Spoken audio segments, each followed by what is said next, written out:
शांति। 4 फरवरी 2026 के ईश्वरीय महावाक्य। पहले सुनते हैं मुरली के मुख्य पॉइंट्स।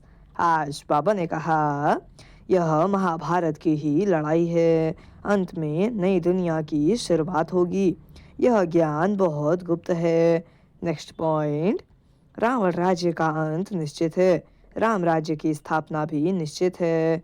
यह परिवर्तन याद के बल से होगा। फिर बाबा ने कहा, हर आत्मा का पाठ निश्चित है। कोई का पाठ बदला नहीं जा सकता, लेकिन पद पुरुषार्थ से तय होता है। फिर बाबा ने कहा, बाप का परिचय देना सबसे सरल सेवा है। भाषण की जरूरत नहीं होती, सिर्फ सच्चा भाव काफी है। फिर लास्ट में बाबा ने कहा, योग बल से आत्मा निर्भय बनती है। निर्भय आत्मा ही सच्ची बादशाह है। डर कमजोरी की निशानी है। और अब सुनते हैं महावाक्यों को विस्तार से। मुरली का सार है, मीठे बच्चे, संगम पर तुम्हें नई और निराली नॉलेज मिलती है। तुम जानते हो हम सब आत्माएं एक्टर्स हैं। एक का पार्ट न मिले दूसरे से। प्रश्न है आज का, माया पर जीत पाने के लिए तुम रूहानी योद्धों को, क्षत्रियों को कौन सी युक्ति मिली हुई है? उत्तर, हे रूहानी क्षत्रिय, तुम सदा श्रीमत पर चलते रहो। आत्माभिमानी बन बाप को याद करो। रोज सवेरे सवेरे उठ याद में रहने का अभ्यास डालो, तो माया पर विजय प्राप्त कर लेंगे। उल्टे सुल्टे संकल्पों से बच जाएंगे। याद की मीठी युक्ति माया जीत बना देगी। गीत है आज का, जिसका साथी है भगवान। अच्छा, ओम शांति। यह मनुष्यों के बनाए हुए गीत हैं। इनका अर्थ कोई कुछ भी नहीं जानते। गीत भजन आदि गाते हैं, महिमा करते हैं भक्त लोग, परंतु जानते कुछ नहीं। महिमा बहुत करते हैं। तुम बच्चों को कोई महिमा नहीं करनी है। बच्चे बाप की कभी महिमा नहीं करते। बाप जानते हैं यह हमारे बच्चे हैं। बच्चे जानते हैं यह हमारा बाबा है। अभी यह बेहद की बात है, फिर भी सब बेहद के बाप को याद करते हैं। अब तक भी याद करते रहते हैं। भगवान को कहते हैं, हे बाबा। इनका नाम शिव बाबा है। जैसे हम आत्माएं हैं, वैसे शिव बाबा है। वह है परमात्मा, जिसको सुप्रीम कहा जाता है। उनके हम बच्चे हैं। उनको सुप्रीम सोल कहा जाता है। उनका निवास स्थान कहाँ है? परम धाम में। सब सोल्स वहाँ रहती हैं। एक्टर्स ही सोल्स हैं। तुम जानते हो नाटक में एक्टर्स नंबरवार होते हैं। हर एक के पार्ट अनुसार इतनी तनख्वाह पगार मिलती है। सब आत्माएं जो वहाँ रहती हैं, सब पाठधारी हैं, परंतु नंबरवार सबको पाठ मिला हुआ है। रूहानी बाप बैठ समझाते हैं कि रूहों में कैसे अविनाशी पाठ नूधा हुआ है। सब रूहों का पाठ एक जैसा नहीं हो सकता। सब में ताकत एक जैसी नहीं। तुम जानते हो कि सबसे अच्छा पाठ उनका है जो पहले शिव की रुद्रमाला में है। नाटक में जो बहुत अच्छे अच्छे एक्टर्स होते हैं, उनकी कितनी महिमा होती है। सिर्फ उनको देखने लिए भी लोग जाते हैं। तो यह बेहद का ड्रामा है। इस बेहद के ड्रामा में भी ऊंच एक बाप है। ऊंच से ऊंच एक्टर, क्रिएटर, डायरेक्टर भी कहें, वह सब हैं हद के एक्टर्स, डायरेक्टर्स आदि। उनको अपना छोटा पार्ट मिला हुआ है। पार्ट आत्मा बजाती है, परंतु देह अभिमान के कारण कह देते कि मनुष्य का ऐसा पाठ है। बाप कहते पाठ सारा आत्मा का है। आत्माभिमानी बनना पड़ता है। बाप ने समझाया है कि सतयुग में आत्मा अभिमानी होते हैं। बाप को नहीं जानते। यहाँ कलयुग में तो आत्मा अभिमानी भी नहीं और बाप को भी नहीं जानते। अभी तुम आत्माभिमानी बनते हो, बाप को भी जानते हो। तुम ब्राह्मणों को निराली नॉलेज मिलती है। तुम आत्मा को जान गए हो कि हम सब आत्माएं एक्टर्स हैं। सबको पार्ट मिला हुआ है। जो एक न मिले दूसरे से, वह पार्ट सारा आत्मा में है। यूं तो जो नाटक बनाते हैं वह भी पाठ आत्मा ही धारण करती है। अच्छा, पाठ भी आत्मा ही लेती है। आत्मा ही कहती है मैं गवर्नर हूँ, फलाना हूँ। परंतु आत्मा आत्माभिमानी नहीं बनते। सतयुग में समझेंगे कि मैं आत्मा हूँ, एक शरीर छोड़ दूसरा लेना है। परमात्मा को वहाँ कोई नहीं जानते। इस समय तुम सब कुछ जानते हो। शूद्रों और देवताओं से तुम ब्राह्मण उत्तम हो। इतने ढेर ब्राह्मण कहाँ से आएंगे जो बनेंगे? लाखों आते हैं प्रदर्शनी में। जिसने अच्छी तरह समझा, ज्ञान सुना, वह प्रजा बन गए। एक एक राजा की प्रजा बहुत होती है। तुम प्रजा बहुत बना रहे हो। प्रदर्शनी प्रोजेक्टर से कोई समझकर अच्छे भी बन जाएंगे। सीखेंगे, योग लगाएंगे, अभी वह निकलते जाएंगे। प्रजा भी निकलेगी, फिर साहूकार, राजा रानी, गरीब आदि सब निकलेंगे। प्रिंस प्रिंसेस बहुत होते हैं। सतयुग से त्रेता तक प्रिंस प्रिंसेस बनने हैं। सिर्फ 8वां 108 तो नहीं होंगे। लेकिन अभी सब बन रहे हैं। तुम सर्विस करते रहते हो, यह भी नथिंग न्यू। तुमने कोई फंक्शन किया, यह भी नई बात नहीं, अनेक बार किया है। फिर संगम पर यही धंधा करेंगे। और क्या करेंगे? बाप आएंगे पतितों को पावन बनाने। इसको कहा जाता है वर्ल्ड की हिस्ट्री ज्योग्राफी। नंबरवार तो हर बात में होता ही है। तुम्हारे में जो अच्छा भाषण करते हैं तो सब कहेंगे कि इसने बहुत अच्छा भाषण किया। दूसरे का सुनेंगे तो भी कहेंगे कि पहले वाले अच्छा समझाते थे। तीसरे फिर उनसे तीखे होंगे तो कहेंगे यह उनसे भी तीखे हैं। हर बात में पुरुषार्थ करना होता है कि हम उनसे ऊपर जाएं। होशियार जो होते हैं वह झट हाथ उठाएंगे भाषण करने लिए। तुम सब पुरुषार्थी हो, आगे चल मेल ट्रेन बन जाएंगे। जैसे मम्मा स्पेशल मेल ट्रेन थी। बाबा का तो पता नहीं पड़ेगा क्योंकि दोनों इकट्ठे हैं। तुम समझ नहीं सकेंगे कि कौन कहते हैं। तुम सदैव समझो कि शिव बाबा समझाते हैं। बाप और दादा दोनों जानते हैं, परंतु वह अंतर्यामी है। बाहर से कहते हैं यह तो बहुत होशियार है। बाप भी महिमा सुन खुश होते हैं। लौकिक बाप का भी कोई बच्चा अच्छी तरह पढ़कर ऊंच पद पाता है तो बाप समझते हैं कि यह बच्चा अच्छा नाम निकालेगा। यह भी समझते हैं कि फलाना बच्चा इस रूहानी सर्विस में होशियार है। मुख्य तो भाषण है, किसको बाप का संदेश देना, समझाना। बाबा ने मिसाल भी बताया था कि किसको 5 बच्चे थे तो कोई ने पूछा कि तुमको कितने बच्चे हैं? तो बोला कि 2 बच्चे हैं। कहा कि तुमको तो 5 बच्चे हैं। कहा सपूत 2 हैं। यहाँ भी ऐसे हैं, बच्चे तो बहुत हैं। बाप कहेंगे कि यह डॉक्टर निर्मला बच्ची बहुत अच्छी है। बहुत प्रेम से लौकिक बाप को समझाए सेंटर खुलवा दिया है।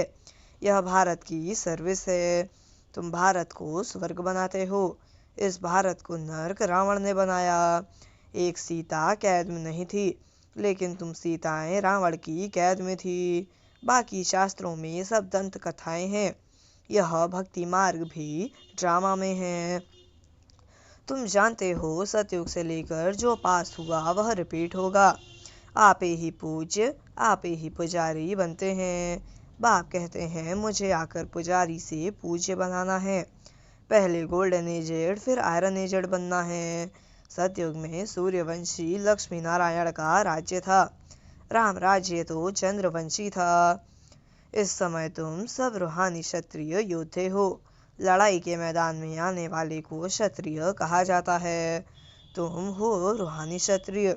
बाकी वह हैं जिस्मानी क्षत्रिय, उनको कहा जाता है बाहुबल से लड़ना झगड़ना। शुरू में मल्ल युद्ध होती थी बाहों आदि से, आपस में लड़ते थे फिर विजय को पाते थे। अभी तो देखो बॉम्ब्स आदि बने हुए हैं। तुम भी क्षत्रिय हो, वह भी क्षत्रिय हैं। तुम माया पर जीत पाते हो, श्रीमत पर चल। तुम हो रूहानी क्षत्रिय। रूहें ही सब कुछ कर रही हैं इन शरीर की कर्मेंद्रियों द्वारा। रूह को बाप आकर सिखलाते हैं, बच्चे मुझे याद करने से फिर माया खाएगी नहीं। तुम्हारे विकर्म विनाश होंगे और तुमको उल्टा सुल्टा संकल्प नहीं आएगा। बाप को याद करने से खुशी भी रहेगी, इसलिए बाप समझाते हैं कि सवेरे उठकर अभ्यास करो। बाबा आप कितने मीठे हो। आत्मा कहती है बाबा, बाप ने पहचान दी है, मैं तुम्हारा बाप हूँ। तुमको सृष्टि के आदि, मध्य और अंत का नॉलेज सुनाने आया हूँ। यह मनुष्य सृष्टि का उल्टा झाड़ है। यह वैरायटी धर्मों की मनुष्य सृष्टि है। इसको कहा जाता है विराट लीला। बाप ने समझाया है कि इस मनुष्य झाड़ का मैं बीज रूप हूँ। मुझे याद करते हैं, कोई किस झाड़ का है, कोई किस झाड़ का है, फिर नंबरवार निकलते हैं। यह ड्रामा बना हुआ है। कहावत है कि फलाने ने धर्म स्थापक पैगंबर को भेजा, परंतु वहां से भेजते नहीं हैं। यह ड्रामा अनुसार रिपीट होता है। यह एक ही है जो धर्म और राजधानी स्थापन कर रहे हैं। यह दुनिया में कोई भी नहीं जानते। अभी है संगम, विनाश की ज्वाला प्रज्वलित होनी है। यह है शिव बाबा का ज्ञान यज्ञ। उन्होंने रुद्र नाम रख दिया है। प्रजापिता ब्रह्मा द्वारा तुम ब्राह्मण पैदा हुए हो।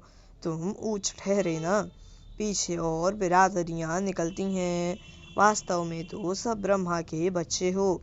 ब्रह्मा को कहा जाता है ग्रेट ग्रेट ग्रैंडफादर। सिजरा है, पहले पहले ब्रह्मा ऊंच, फिर सिजरा निकलता है। कहते हैं भगवान सृष्टि कैसे रचते हैं। रचना तो है, जब वह पतित होते हैं तब उनको बुलाते हैं। वही आकर दुखी सृष्टि को सुखी बनाते हैं। इसलिए बुलाते हैं बाबा दुख हरता सुख करता आओ। नाम रखा है हरिद्वार। हरिद्वार अर्थात हरि का द्वार। वहाँ गंगा बहती है। समझते हैं हम गंगा में स्नान करने से हरि के द्वार में चले जाएंगे, परंतु हरि का द्वार है कहाँ। वह फिर श्री कृष्ण को कह देते हैं। हरि का द्वार तो शिव बाबा है, दुख हरता सुख करता। पहले तुमको जाना है अपने घर। तुम बच्चों को अपने बाप का और घर का भी मालूम पड़ा है। बाप की गद्दी थोड़ी ऊंची है, फूल है ऊपर में, फिर युगल दाना उससे नीचे, फिर है वैजयंती माला सो विष्णु की माला। विष्णु के गले का हार वही फिर विष्णुपुरी में राज्य करते हैं। ब्राह्मणों की माला नहीं है, क्योंकि घड़ी घड़ी टूट पड़ते हैं। बाप समझाते हैं कि नंबरवार तो है न। आज ठीक है, कल तूफान आ जाते हैं। गृहचारी आने से ठंडे हो जाते हैं। गृह बाप कहते हैं कि मेरा बनंती आश्चर्यवत सुनंती, कथंती ध्यान में जावंती, माला में पिरवंती, फिर एकदम भागंती चंडाल बनंती। फिर माला कैसे बने। तो बाप समझाते हैं कि ब्राह्मणों की माला नहीं बनती। भक्त माला में मुख्य फीमेल्स में मीरा और मेल्स में नारद। संगम पर बाप ही आकर सबको मुक्ति, जीवन मुक्ति देते हैं।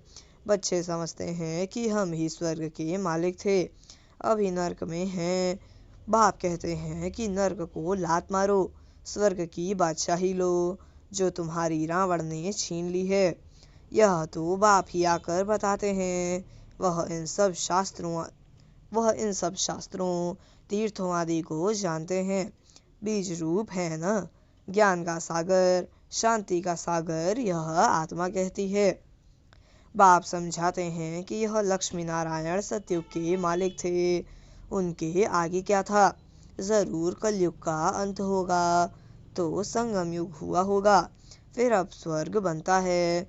बाप को स्वर्ग का रचयिता कहा जाता है, स्वर्ग स्थापन करने वाला। यह लक्ष्मी नारायण स्वर्ग के मालिक थे। इन्हों को वर्षा कहाँ से मिला। स्वर्ग की रास्ता बाप से। बाप का ही यह वर्षा है। तुम कोई से भी पूछ सकते हो कि इन लक्ष्मी नारायण को सतयुग की राजधानी थी कैसे ली, कोई बता नहीं सकेंगे। यह दादा भी कहता है कि मैं नहीं जानता था, पूजा करता था परंतु जानता नहीं था। अब बाप ने समझाया है। यह संगम पर राजयोग सीखते हैं। गीता में ही राज्यों का वर्णन है। सिवाय गीता के और कोई भी शास्त्र में राज्यों की बात नहीं है। बाप कहते हैं कि मैं तुमको राजाओं का राजा बनाता हूँ। भगवान ने ही आकर नर से नारायण बनने की नॉलेज दी है। भारत का मुख्य शास्त्र है गीता। गीता कब रची गई यह जानते नहीं। बाप कहते हैं कल्प कल्प संगम पर आता हूँ। जिनको राज्य दिया था वो राज्य गंवाकर फिर तमो प्रधान दुखी बन पड़े हैं। रावण का राज्य है, सारे भारत की ही कहानी है। भारत है ऑलराउंड और तो सब बाद में आते हैं। बाप कहते हैं कि तुमको 84 जन्मों का राज बताता हूँ। 5000 वर्ष पहले तुम देवी देवता थे। तुम अपने जन्मों को नहीं जानते हो। हे भारतवासियों, बाप आते हैं अंत में। आदि में आए तो आदि अंत का नॉलेज कैसे सुनाए। सृष्टि की वृद्धि ही नहीं हुई सृष्टि की वृद्धि ही नहीं हुई है तो समझाएं कैसे। वहाँ तो नॉलेज की दरकार ही नहीं। बाप तो वहाँ तो नॉलेज की दरकार ही नहीं।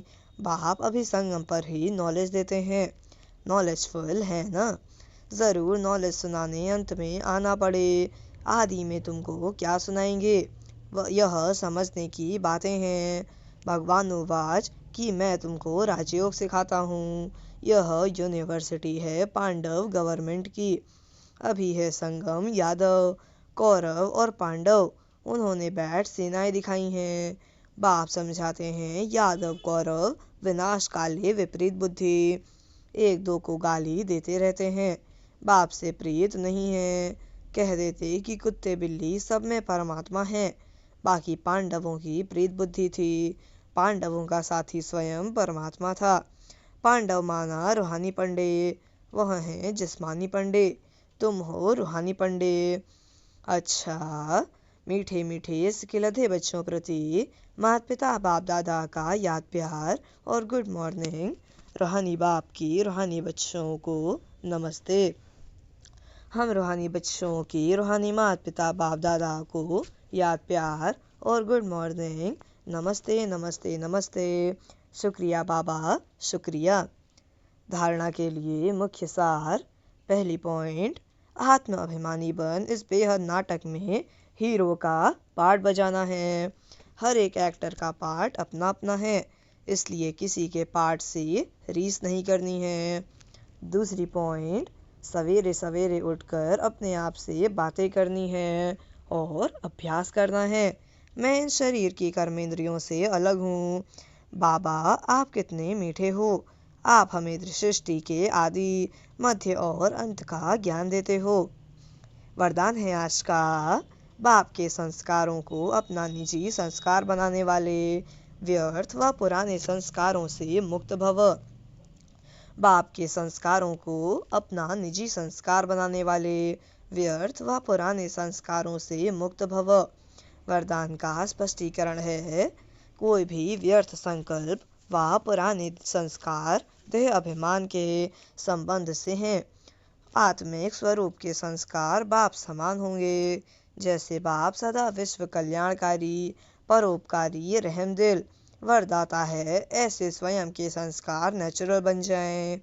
संस्कार बनना अर्थात संकल्प, बोल और कर्म स्वतः उसी प्रमाण। जीवन में संस्कार एक चाबी है जिससे स्वतः चलते रहते हैं, फिर मेहनत करने की ज़रूरत नहीं रहती। स्लोगन है आज का, आत्मिक स्थिति में स्थित रहे अपने रथ, शरीर द्वारा कार्य कराने वाले ही सच्चे पुरुषार्थी हैं। आत्मिक स्थिति में स्थित रहे अपने रथ, शरीर द्वारा कार्य कराने वाले ही सच्चे पुरुषार्थी हैं। ये अव्यक्त इशारे एकता और विश्वास की विशेषता द्वारा सफलता संपन्न बनो। एकता और विश्वास की विशेषता द्वारा सफलता संपन्न बनो।